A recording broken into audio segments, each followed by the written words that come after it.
Hello लोगोफोर, hello my बंधु।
Umaya beliau kapok, Assalamualaikum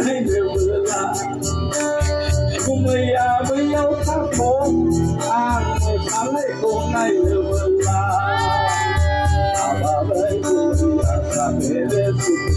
bersama dengan berbuka,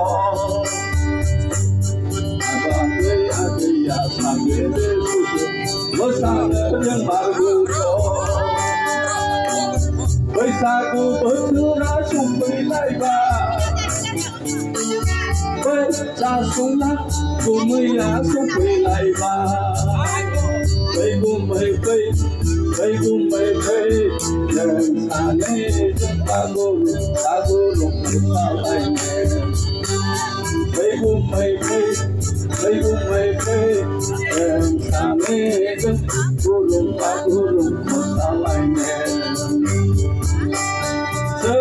Mana kau ya yo, menjauh tanah di Nusalina. Mana kau ya menjauh tanah di Nusalina. Begum baik,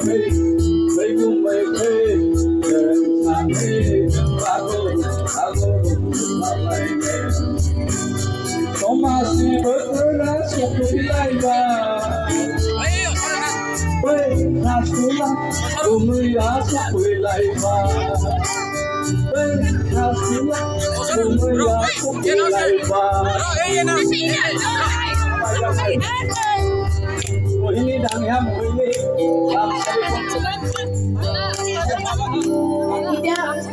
बहुत नसी आपको नसो तामे स्टॉप बोले कि ठंडा ना हो जाबो नसी ना दादा खाबो हम दादा प्लीज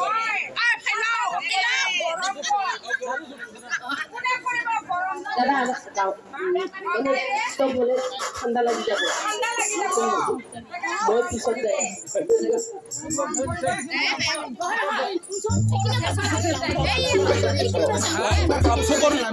सरकारी